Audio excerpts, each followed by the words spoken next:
Good evening. Welcome to the Thursday episode of the Hawg Talk podcast, presented to you by Vision Exteriors, live from the Sterling Soap and Roastery Studios, part of the Believe and Buzz Radio Network, where you can hear us each week on 106.7 in Central Arkansas, Buzz 2.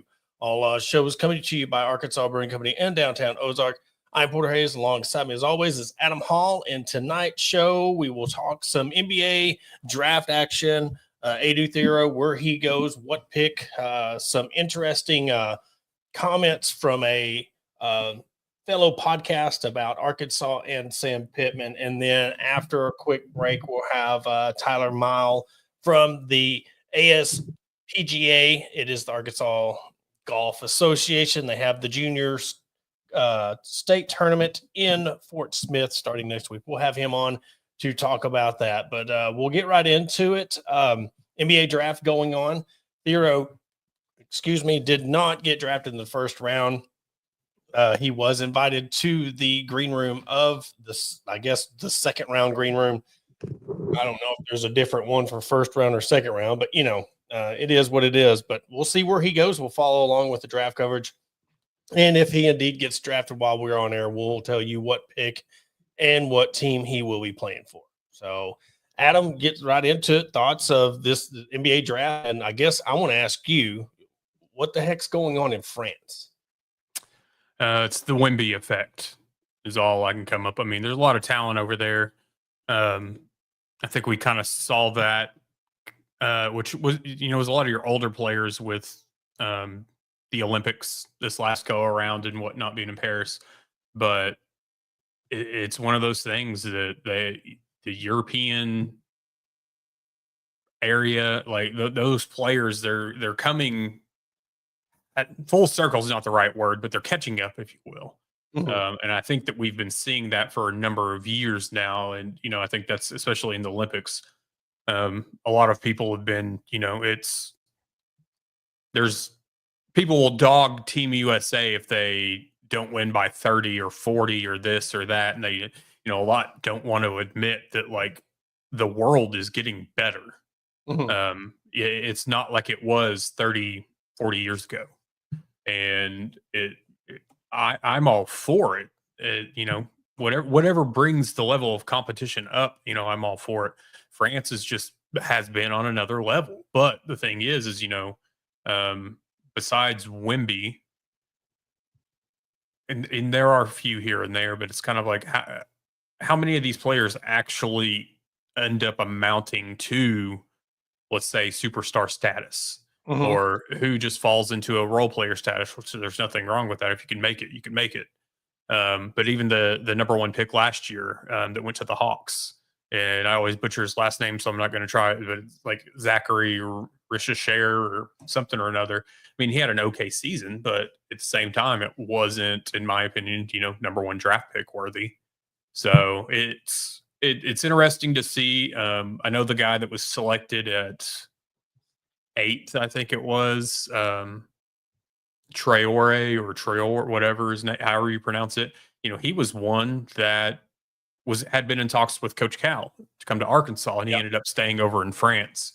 That was one thing I noticed quite a bit of, were the players that were in the mix of the conversation of being interested in coming to Arkansas. They ended up going elsewhere. And it's just kind of, it makes it interesting to see that these are the type of players that are on the radar, or their Arkansas is on their radar. Yeah. And you wanted to hope that you land a few more of those as time goes on. One of the biggest ones was the BYU player, Igor Dimin. He was one that I think all of us wanted, but at the same time, it's all interesting to me. I do think that this draft is a bit lackluster. I don't see a whole lot of future superstars, but who am I to say? Well, and I have this, you're talking about all this overseas talent, and let's bring up Igor. There's a lot of people who, unless we throw a clip up or anybody else around Arkansas throws a clip up saying, hey, watch out for this guy, you don't know who he is. And you see clips, and then everybody's like, well, he can't do that, because you're seeing a highlight reel.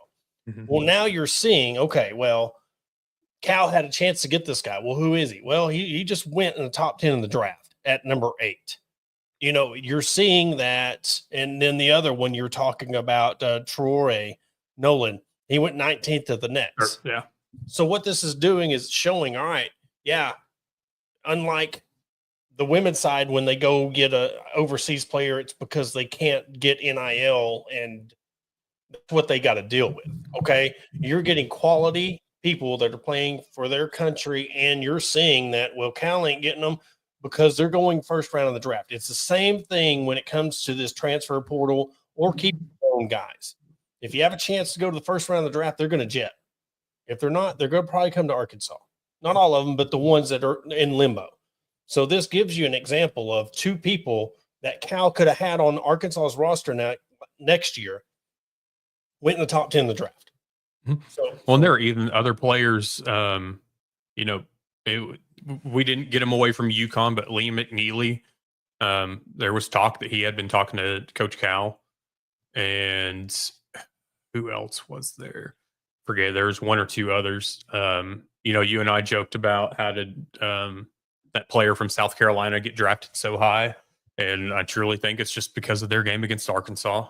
Trey Johnson. Is it Trey Johnson or Trey Mann from Texas? Trey Johnson. Him. Their highlight video, they just needed to show all Arkansas clips. Yeah. That's all you needed to see were 2 games against Arkansas. But it's one of those. There are going to be some good players on. You bringing up the player that was drafted to Utah not being happy. It's one of those things that. At first, I didn't fully understand, okay, they said that he had been wanting to go or talking with Washington and Memphis and New Orleans. And I'm sitting here, and me and a coworker were talking about it today. And I'm just like, why on earth? I was like, New Orleans, I guess I could see. But why the others? And he made a valid point. He's like, well, Washington just moved off of Jordan Poole. He would be the guy in Washington, even though that is a death trap for most players. And that's what he wants. He wants to go be number 1. And then I'm sitting here thinking, well, why would he want to go to Memphis? Because you got Ja. You go down to New Orleans, it's like you have the unknown of Zion, if he's going to be healthy or not. And there were more trades yesterday than I had seen in a long time. And the way the NBA handles trades and picks and whatnot during the draft is absolutely ridiculous. You see the 2 guys. Ace Bailey is the one from Rutgers that went to the Jazz, and he was projected number 1 or number 2. But you see people that are going out there and they're actively saying, and this goes by, we brought it up before we started recording, Eli Manning did the same thing. And I want to say Troy Aikman did the same thing. When in college, you started at OU and went to UCLA, or was it vice versa? He ended up at UCLA. But you go back and people, Eli Manning, most recent one that I know of, that was very adamant about not going and playing where he was going to be drafted. To me, watching these people, you've got 28 other guys in the first round that get drafted, and you see tears going down their face. Dude that was, I want to say the kid from Duke just got seen on the side of the road for his height, and they brought him in, and he went to Duke, and now he's in the NBA. Yep, he's gone to Phoenix. And that's the thing. It's irritates me, is you're getting 40, 20, $10 million in your first contract. 60 is what Cooper got, but you look at the lottery picks, you're getting $60 to $20 million in your first couple of years. And you're sitting there and you get to go shake the commissioner's hand. You get to do all this, and you're complaining about where you're going. I don't understand that. I'm not on that level of athlete. Never was, never will be. I've never been on that status to understand why. You're getting to go play in the NBA, and it is a sport in basketball where it doesn't matter what team you go to. You can go average 25 game, become an all-star, get a max contract within 4 or 5 years of $200 million. So to see those 2 guys do that, because the kid from South Carolina, went to the Raptors, which you're going from Columbia, South Carolina to Toronto. Pipe it down a little bit. You know, you're going to be able to take care of your family forever, and you're complaining about it. And a lot of it is how much of that goes into this NIL transfer portal stuff, the stuff in high school where you can transfer schools. These kids now are being built up. If they don't like this place, they can go choose where they want to go. If they don't like it there, they can go choose somewhere else to go. Now you're being held to where you are for 2 to 3 years unless they trade you or something happens. And they're not used to it. I don't think they know how to handle that. And that was just the one takeaway I got from the draft is just why they were acting so childish publicly. You know, the camera's on you and you're sitting there acting like a baby. Well, it should be the happiest day of your life, and you're complaining about where you're getting drafted. I mean, it's all a sense of entitlement. It starts at an early age. My deal with it is it's like some people are like, oh, they don't care. Like not the player, but the team. Like the organization's not going to care. They're not going to this. And I'm just like, that's garbage. That's BS. At some point, whenever like Ace Bailey arrives at Utah for whether it's the press conference, maybe they wait a little bit. Something is going to be said, whether it's by GM, coach, whatever. Like, did you not want to come here? Or like, hey, what was up with this? Because that's what these organizations are going to do, because you work for them. It's one of those things that, you have different types of rights protected by, the CBA and whatnot in the Players Association that you don't have in college. But at the same time, it's like, to an extent, you're not going to get to go dictate things until it's time for you to get a new contract. Like, so it's more or less, hey, shape up or you're going to sit on the bench. Yeah. And, luckily for you, you're a lottery pick. You're not going to go to the G League.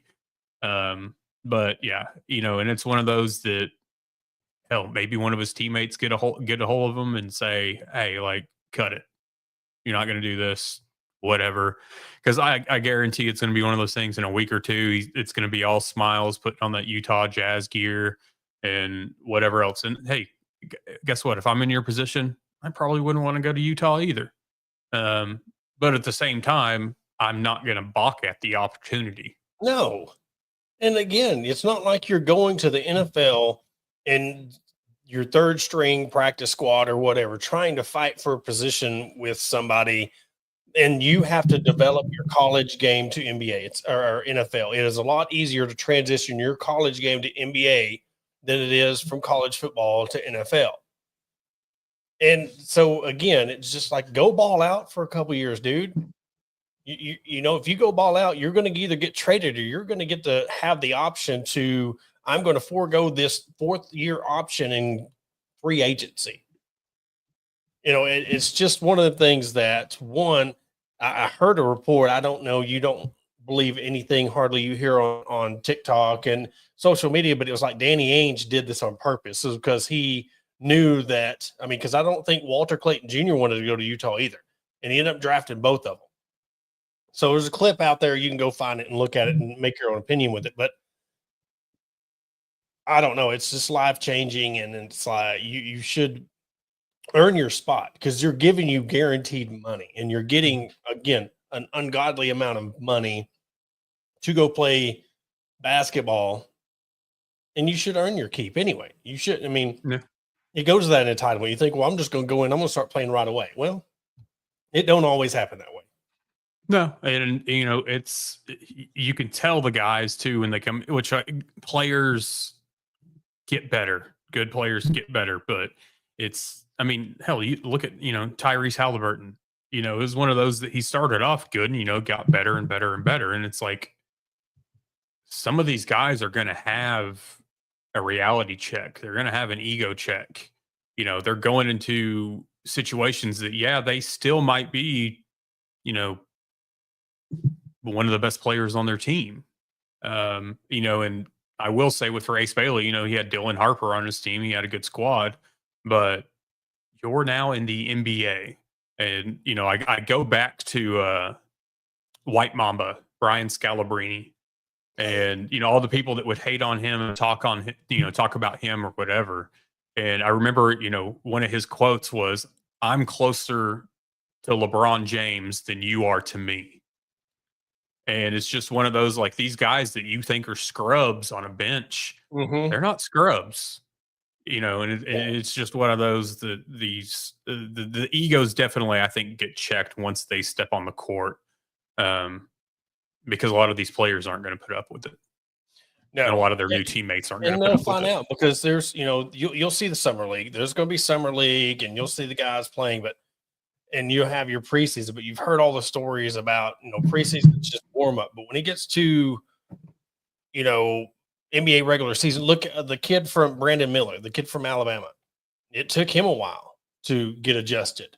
I mean, the thing is once you put your big boy pants on and you really, all right, I've got to earn my spot. I've got to grind to get where I want to go.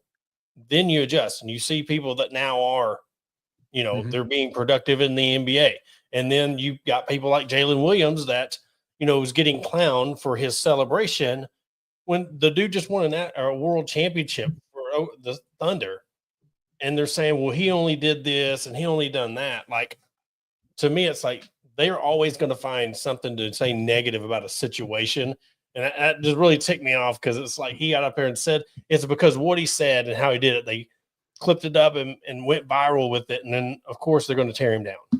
It's people are always going to have to say something to say, and that's the nature of the beast when it comes to social media, especially. I'm in the mindset of it takes more energy to be mad and to be hateful than it does just to like be chill and be decent and whatever else. And maybe people are just that miserable in their lives that they can't they have nothing good to say. Maybe they're Pacers fans and their butt hurt. Maybe there's a number.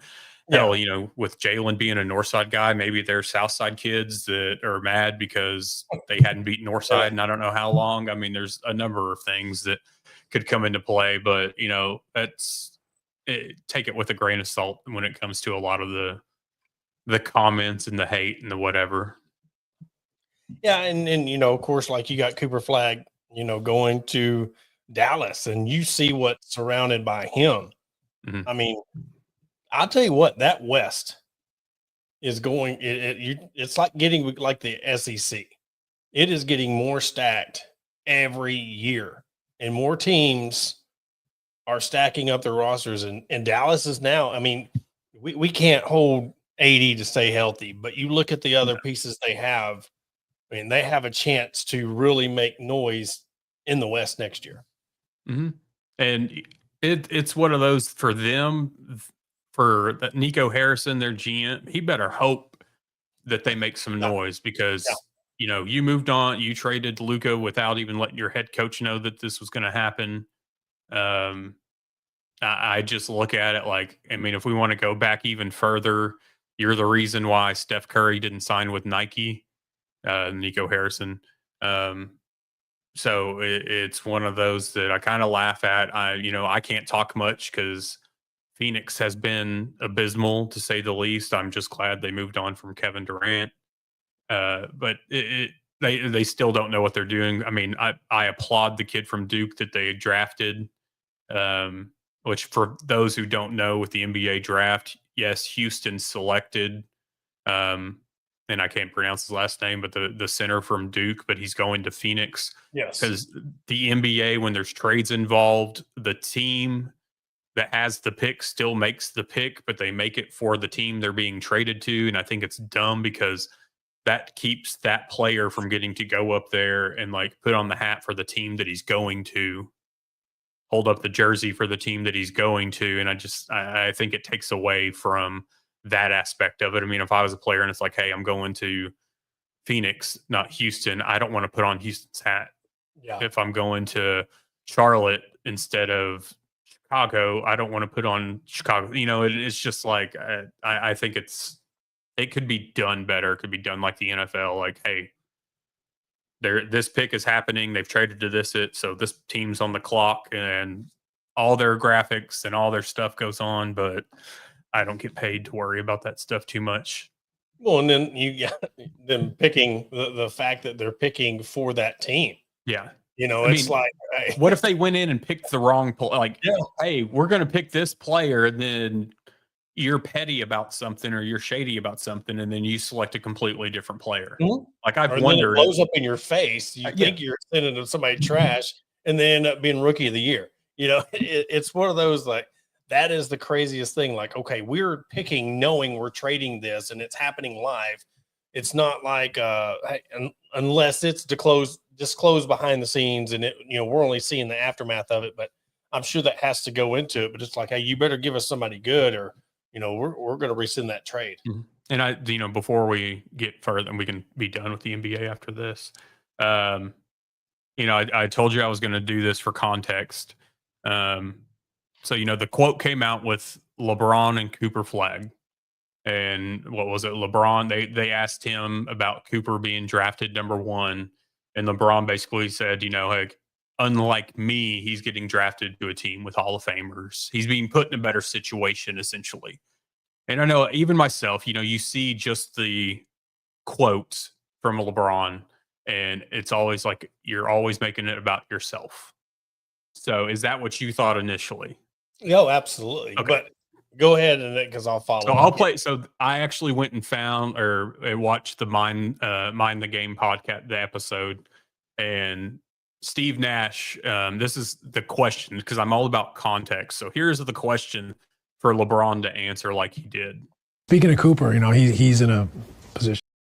Speaking of, hang on, we got the little DJ track. Speaking of Cooper, he's in a position you can relate to. He's the consensus number 1 and terrific player. Terrific player.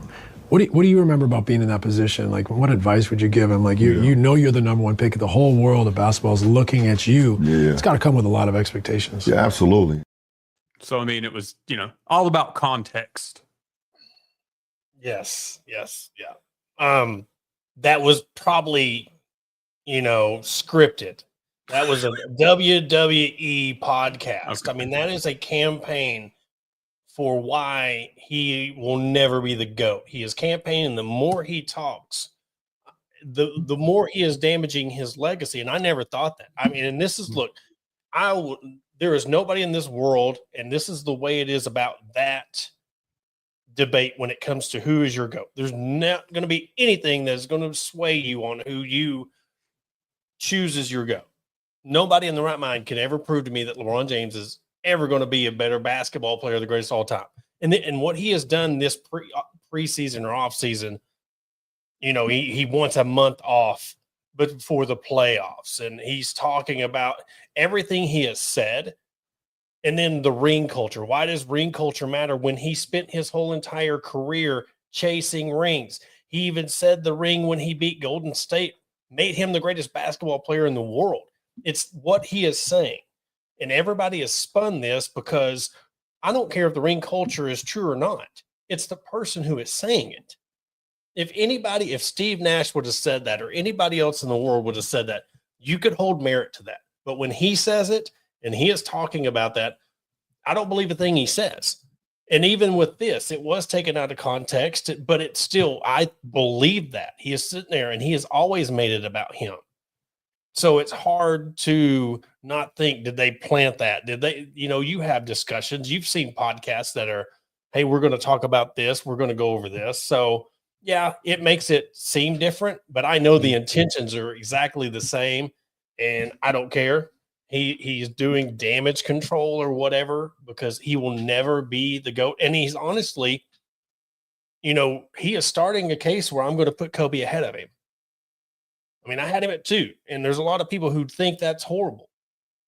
But the more he talks and the more we're hearing things about like when they got beat, I don't remember who they got beat by, and then he calls Wade and says, hey, let's form a big 3. To me, you get the people to come to you. You're a sheep. You go follow goats. You're not having people come to you. And that's my whole thing with that. So I know you set me up on that, and that's perfectly fine. But that's just it's one of the debates that gets me heated, because there's just when it comes to that, there's nothing that's ever going to talk me any other way, but it's just, you see the mentality that Jordan have. It's all why he is the GOAT. The rings have nothing to do with it. It's the mentality of when he went out on that court, he wanted to be better than everybody else that was out there. And he wanted to make everybody around him better to win championships. And somebody said, well, the triangle offense, that was another thing. LeBron said, well, triangle offense wouldn't work now. Well, no, because you're not the GOAT. Jordan made it happen because Phil Jackson said, you need to tone your offense down so this triangle offense works. He toned down his offense and still led the league in scoring 9 times. You're the best person. You're the best player on offense 9 times, best player on the defense 10 times, or 10, 9 in a 15-year career. Enough said. I'm shocked that you had LeBron at 2 because I don't even have him at number 2. And I'm not a LeBron, not a LeBron fan. I'm not a LeBron hater, but I've got Kobe. You just have to go on just what he meant from, you have to give him credit from the time he was a junior in high school. All eyes were on him. He had big shoes to fill. You go through this 22-year career and you're still at the level you are. You have to hold merit to that. And it does mean a lot, but you're still not better than Michael Jordan, but you have to put him up there. But when you insert yourself and you're saying you're this and you're that, the people who are always the greatest never had to tell anybody they were the greatest. True. So, I don't know, it gets heated. Sometimes I like to push your buttons. So. Yeah, that's the one thing, though. And look, it's the debates on the male side. And then, of course, the whole WNBA stuff, we can talk about that on a whole nother show. But but what we're going to do, we're going to take a quick 30-second break. After the break, we're going to bring on Tyler Meyl, talk about the juniors golf tournament coming to Fort Smith. And we'll be right back after the break. Looking to enhance your home's curb appeal? Look no further than Vision Exteriors. As your trusted roofing, siding, and exterior experts, we're here to transform your property. Our skilled team ensures your job is not only functional, but also aesthetically pleasing. Along with roofing, we also offer window, gutter, and siding insulation to boost your home's appearance with our quality options. Visit us at www.visionexteriors.com or call us at 479-397-4770. Let's make your vision a reality. And I want to welcome you back to the Hawg Talk podcast. And we are welcomed by Tyler Meyl, the ASGA Director of Junior Golf. They are having their tournament starting next week. Tyler, I want to thank you for coming on. Olin got with me from Discover Fort Smith and wanted us to really, Adam's from Fort Smith. I'm from Mulberry, Ozark, and we love the events going around in Fort Smith. So we really wanted to have you on and talk about the tournament. So thank you for coming and joining us. Absolutely. Thank y'all for having me. We as a staff are super excited to bring the Arkansas Junior Amateur Championship to Hardscrabble Country Club, set for Monday through Wednesday, and shaping up to be a great week. So talk about, the format, the field, for those that are not familiar with the amateur circuit in Arkansas. I know Hardscrabble is one of the toughest courses in Arkansas. And they've had some pro events there before. So just talk about some of the players and what goes into putting this on. Absolutely. Like I said, we're super excited to be at Hardscrabble, super thankful for their membership, kind of opening up their doors and allowing us to conduct this competition. It's a big ask to have the golf course for 3 days. We're once again super excited to reintroduce this same event as a 54-hole event, being 3 18-hole rounds. A little backstory on that is the USGA has kind of taken away some qualifiers from state golf associations, and then in return allocated exemptions into their national championships to state-sanctioned event champions, if that makes sense. So instead of running a junior qualifier every year, now the state of Arkansas will have representation at the Junior Amateur Championship, or that's our hope here in a few years. So it's super exciting to have a 54-hole championship, and we look forward to developing this championship, developing our power ranking to receive that exemption here in years to come. We are having some technical difficulties. We'll try to get with Tyler, and on that end of getting it cut out. Me message him right quick to let him know cutting out on the feed. But while we're waiting on that, we had something else kind of fall in our lap today, per se, that we want to get into. And it was just, it's one of those things when you think things are bad or you see what's trying to go on with the recruiting and stuff, to have somebody go on a podcast and talk about the University of Arkansas, it don't take much for it to spread. It don't take much for it to get around, because it is one of those, Arkansas is one of them. If somebody from Arkansas finds it, it's going to get spread around. And it was very interesting clip. It was a very interesting podcast that you hear. You started at I said the 1857 mark, but listening to the clip and listening to what went down, it's a very interesting, and we'll let you listen to it, and we'll let you draw your conclusions. But it was a very interesting piece. We just had a kid in the state of Texas who lives in a border city that is committed to the University of Arkansas, that was convinced by the University of Arkansas staff to move to an Arkansas school. Why did they want him to move? Because they're worried that he's going to flip his commitment to another school. So they wanted to pay him an extra $100,000 in NIL now instead of when he enrolls in January. And icing on the cake was to give him and mom a free apartment for a year. And so, hey, you're going to bail on the program that you've been a part of, that made your name and how you're a major player in. You're going to bail on them at the beginning of the summer of your senior year because we're going to throw some cash at you. Mind you, if we were halfway, what's a 16, 17, 18-year-old kid going to do? Hey, here's $100,000 in a free apartment. Coach, this is what's best for my family. Totally get that. Let's talk about the adults that put that in front of the kid. If you were a good coach, and if you knew that y'all were going to hold on to this commitment, you would just up his NIL for when he gets there. Correct. But we didn't do that. What we did was, let's throw some money at him now so he feels guilty about decommitting. We buy his commitment early. And because he's in a state currently where we can't do that, we got to move him. So we're going to get him movers. We're going to get him an apartment. We're going to get him closer to us so we can keep a closer eye on us. Mind you, and I say we, I'm not privy to this. I just know it's been going on. I know that money that is going to enter their bank account when he moves to his new town, that's not the first money you've given him. Mind you, we know that people have been finding way around the rules during this NIL recruitment for a while, but all of a sudden you got insecure in your ability to hold commitments hard and fast.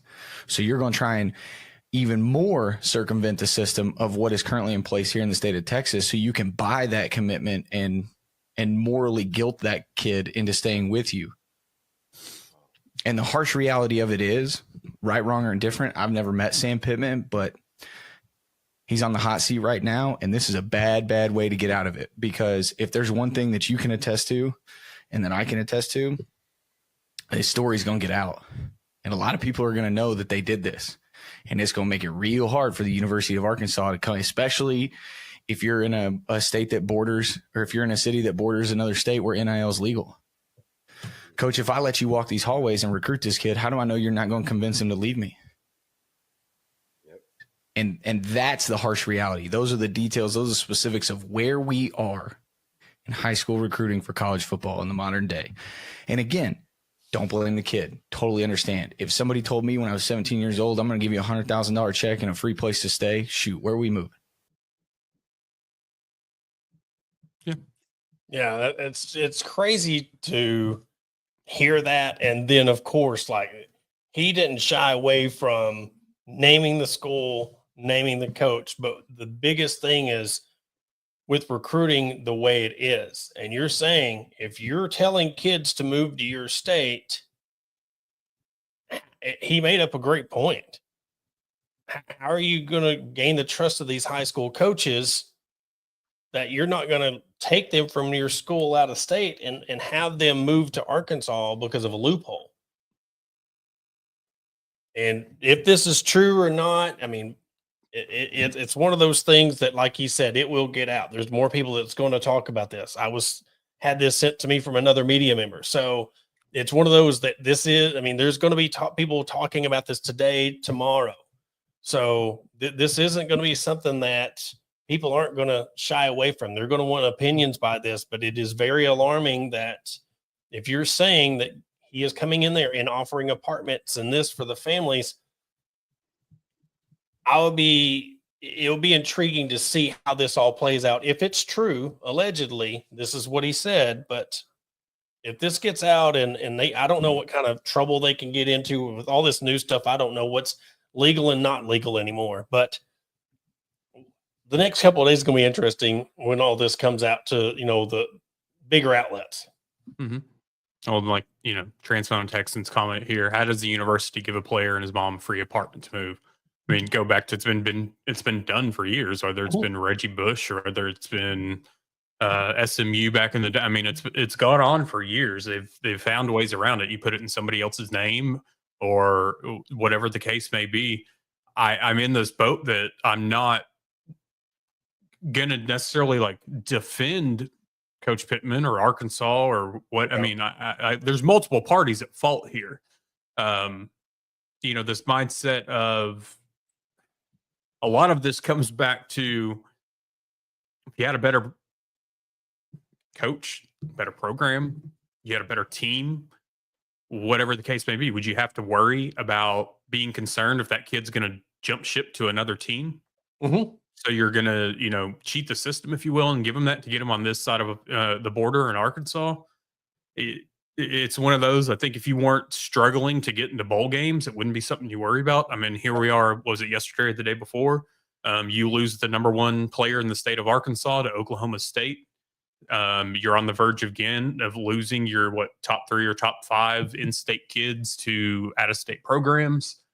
I mean, I get doing whatever you need to do to like lock down the players or this and that. I'm just in the realm of the transfer portal needs more than high school recruiting.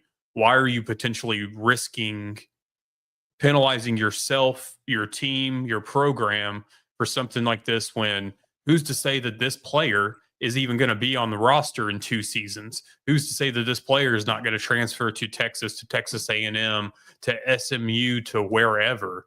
And you're, violating rules to move them into your state. It's what if dumb. you don't even get on campus? I mean, look at his in-state recruiting track record. What if he is getting these kids to move to Arkansas and they're like, this ain't for me? You've given him money or a house and you still can't even get him to come to your school. What if it comes out one of those guys? And you look at the Madden situation, and I want to say there was a kid that last year, I can't put a name on it, but I want to say he moved from Texas and went to one of them Central Arkansas schools last year. Man, I don't know why his name's, I know there was a kid this year that come in, and I think he's going to be in Bentonville or something. I mean, there's kids moving into the state and playing football. Mm-hmm. Well, there was a player that was going to be, I think he had committed to UNLV, or maybe he hadn't committed yet, but he moved into to Fayetteville to play with Barry Odom's son. Yeah. And it was one of the, I mean, it's happening all over the board. It's just a matter of when you start name dropping coaches in universities and you've got dollar amounts and you've got situational things like the apartment and this and that, you've got damning evidence, if you will. My biggest thing is it's happening across the board, I guess.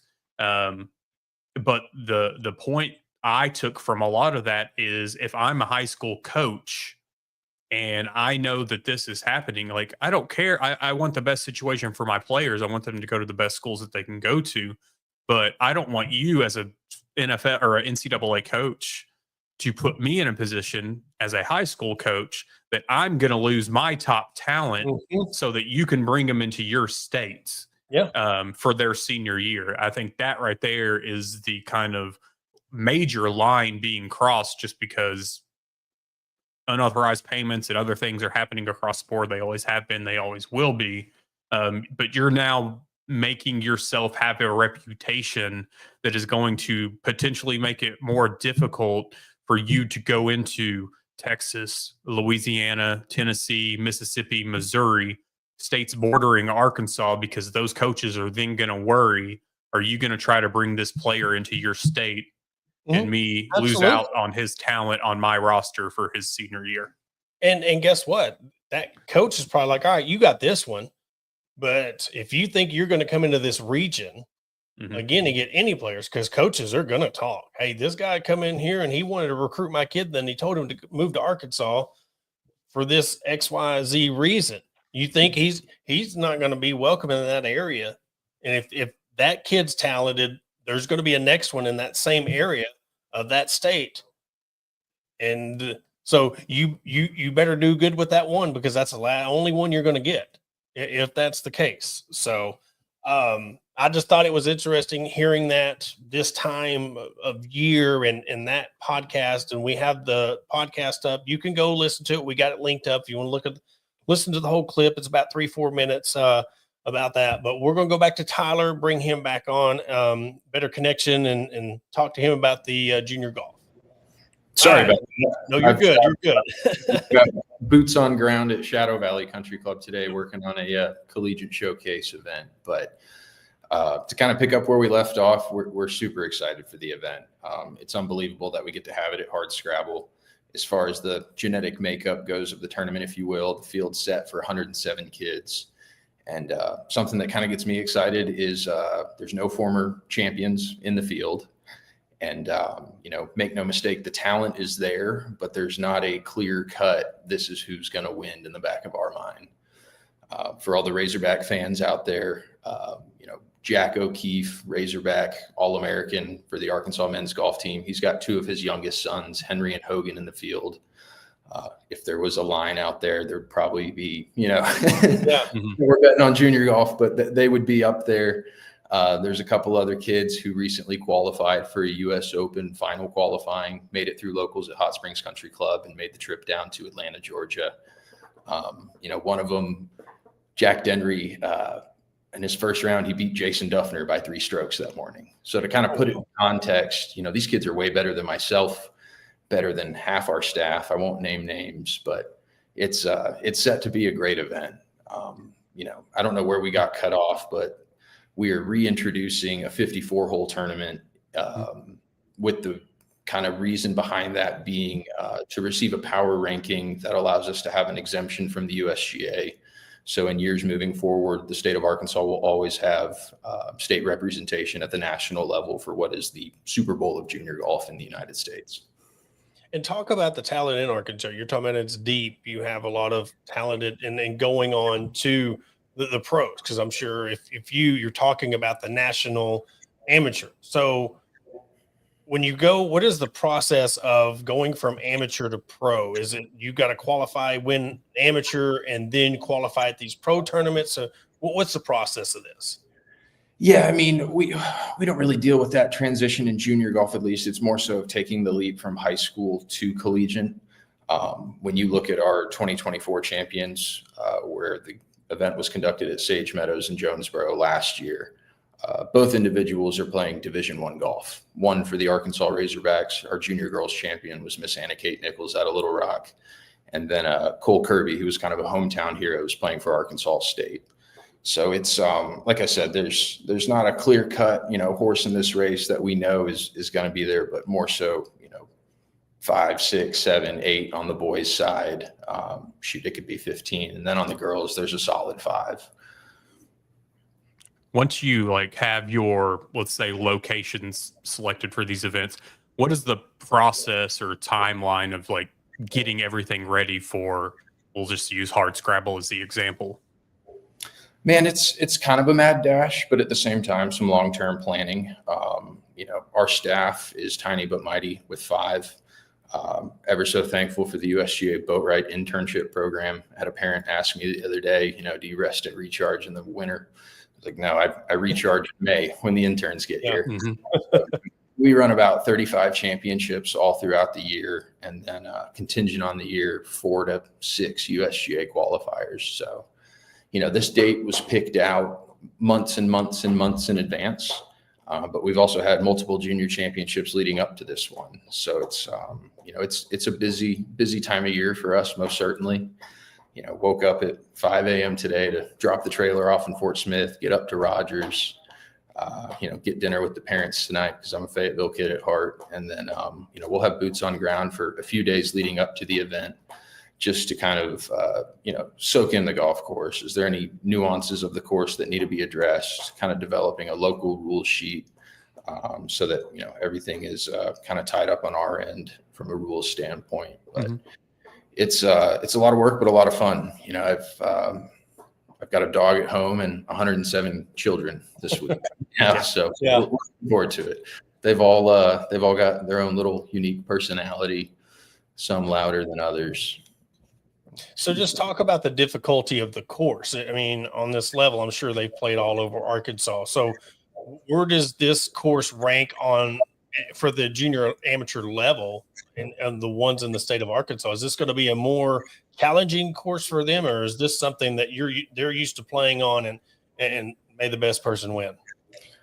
Yeah, I mean, it certainly fluctuates. Trying to get a golf course from a membership at a private club can be proven difficult, and we do a pretty good job at bouncing around. It's our obligation to be geographically encompassing. We've got kids in the field from Texarkana, Jonesboro, Bella Vista, painting the corners of the state. But it'll be a challenge. The Hardscrabble has hosted some all-pro tour events here recently. What was formerly nationwide tour events. We're going to play them from probably not tipped out, but a pretty stout yardage. Boys are going to get near 7,000 yards. Girls, right at 6,000. So it's our job to identify the best player in the field, regardless of the course. And I think that this specific golf course will make that fairly easy for staff. And just talk about the practice time. All right, so your tournament starts on Monday. Do y'all do any practice rounds on Monday, or is that like Sunday leading up to the tournament? How much time does these golfers get used to this course, or is it? It's kind of fire at will. We've got a championship schedule of about 19 all throughout the summer, predominantly May, June, July. So, a lot of these kids are probably wrapping up a tournament at Rebsamen earlier this week, get some fluids in you and start prepping for the next one. Most practice rounds will take place Sunday afternoon. That'll be when kids kind of get their first glance at the course, and we kind of go from there.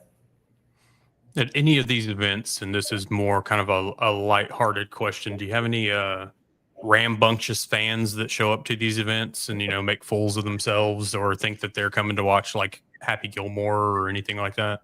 Get in the hole. Yeah. It kind of depends on who's in the field. You get some older brothers out there that are, in a fraternity or whatnot, but everyone's always super respectful. We certainly encourage spectators to come on out. Kind of a cool side note, our 1973 and 74 junior girls champion, Miss Tana Lee Richard, will be hitting the ceremonial tee shot. So we kind of expect a little bit of a crowd for it.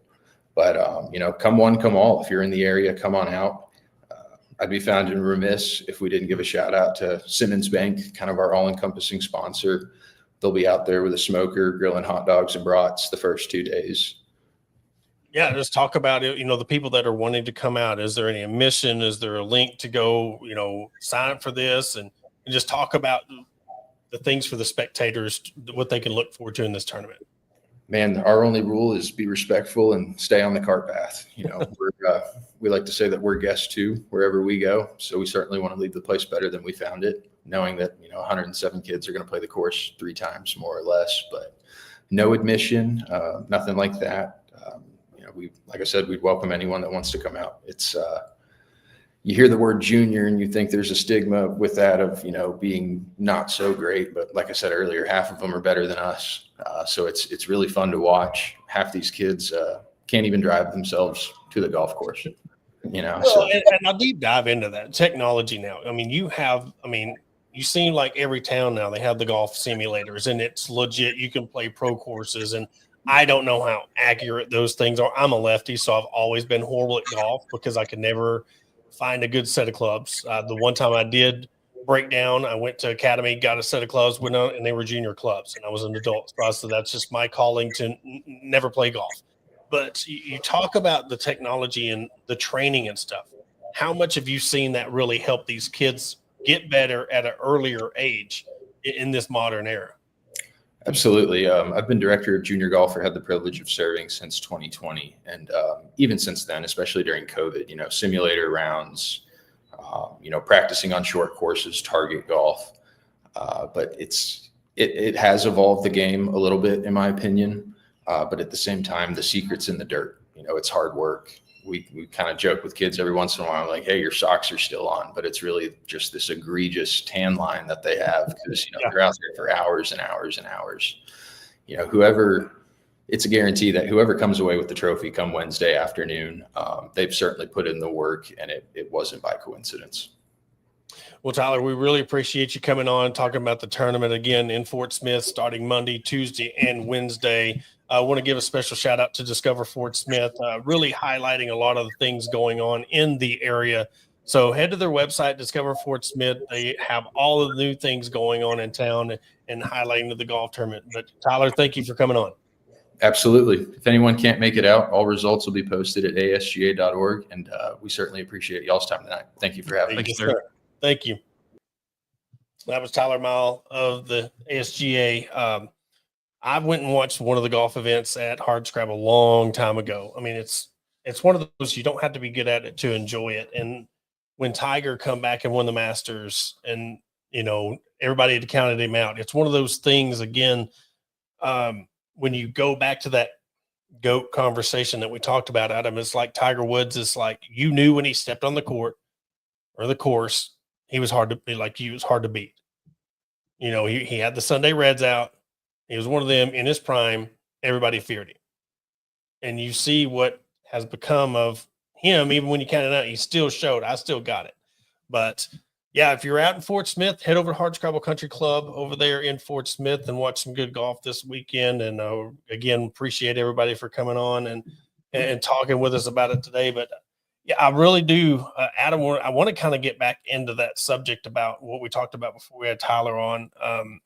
Just the ramifications of the recruiting and the pivotal point of where you are in this football program. Like something like this is, you're talking about a last straw.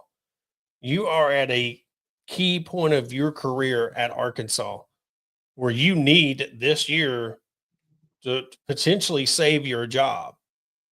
And if this is the case and these things are going on and you're talking about recruiting, you're talking about what's the promise this year. If this is one of those things that is true, how is this going to affect the recruiting beyond? Because we've seen, you could try to bank on the transfer portal, but you don't have enough to bank on it to get a team that you're having to compete with the SEC. It's one of those things that, after a week, we could never hear about this again. For all we know, we're going to be the only ones talking about this.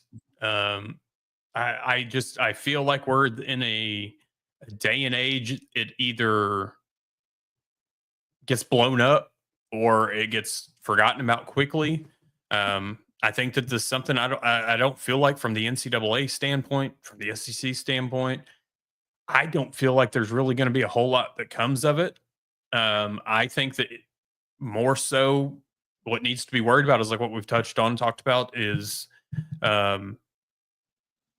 you getting into the hallways of these schools if you burn bridges with some of these coaches.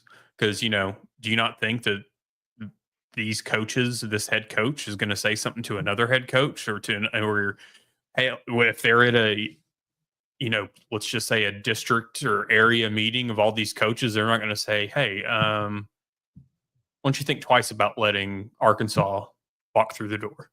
Mm-hmm. There's a number of things which it just looks poorly. And I kind of look at it too, like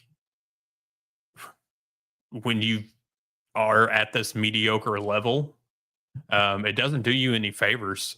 And, me saying that kind of goes, I don't feel like I would expect this from an Ohio State, a Ole Miss, a Michigan, for some reason, I feel like something like this is in the realm of schools like that. Mhm. And then, the coaches that they have, et cetera. But when you're a subpar program in some respect, I think it's almost laughable because you're doing this for, I mean, this player in particular, are there more players or whatever? You're doing all this and you're only going 6-6. And I'm just kind of looking at it like, is it worth it? Is it worth the potential ramifications that would come from it if the NCAA decided, hey, we're going to crack down on this? Is it okay that, hey, guess what? The NCAA, what if they came down and said 2-year bowl ban, 1-year bowl ban? You've got to cut scholarships. You can't go visit players at their schools. You can't have in-home visits like we saw with Will Wade for so long once he had left or gone to McNeese State. There's a number of ramifications that when you're struggling as it is, especially in the recruiting field, you don't need to do things that are potentially going to get you in substantial trouble. Yeah. And the biggest one, if you've been reaching out to kids, offering them to come to the state, giving them money, hooking them up, and then them still, because look at it, it's wrong. So what are you going to do? Tell on them? It's so you're in a sticky situation. If you're sitting here paying people to come to Arkansas to play high school ball in Arkansas and you still can't get them, that's the funnier part to me if this is happening, because we are seeing multiple in-state kids going to other schools. And I'm telling you, it's one of those things that once people really investigate this, and if this is true, all it's going to take is a little bit of research to figure out the kids that have moved in from bordering states and come and played for these schools. And what happens if this is the case and the AAA gets involved in this? Because now you're talking about the high school level of it, the ramifications of what happens with them. Kids are moving in. Now what happens to the future eligibility of these kids? So this is a new story that come out, new podcast. So again, check out the podcast. We got the link on our Facebook page and on our Twitter feed. So just make your own judgment on what you think about it. But I know that more people are going to start talking about this, and I'm interested to see just what everybody's views are on this. Mm-hmm. And I mean, here I am. I'm sitting here on, looking through it. I'm going to assume it's probably 2026. I could be wrong here, but you start looking at the players that we have committed, that are down in Texas.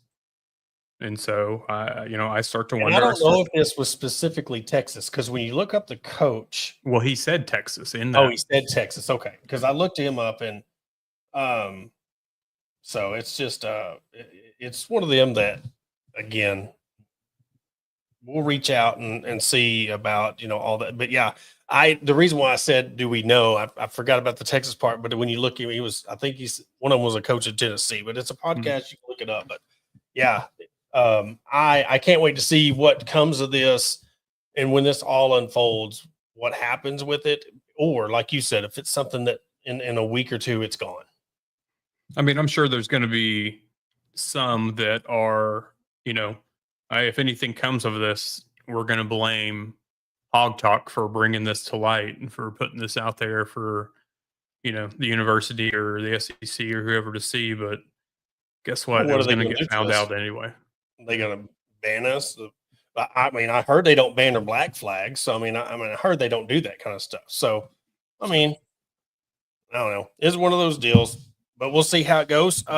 Again, thank you everybody for tuning in. Thank you for our sponsors, our fans, but we'll come back to you Monday at 6:05. Don't forget Hawg HQ Live 8:05. I know the guys will probably break down more depending on what happens, more updates. And then second round, if Theo, I haven't checked to see, I totally forgot about the draft in the second round, and Adu Theo got drafted. But we'll bring you more Sunday night 8:05 and Monday at 6:05. We'll talk to you on Monday.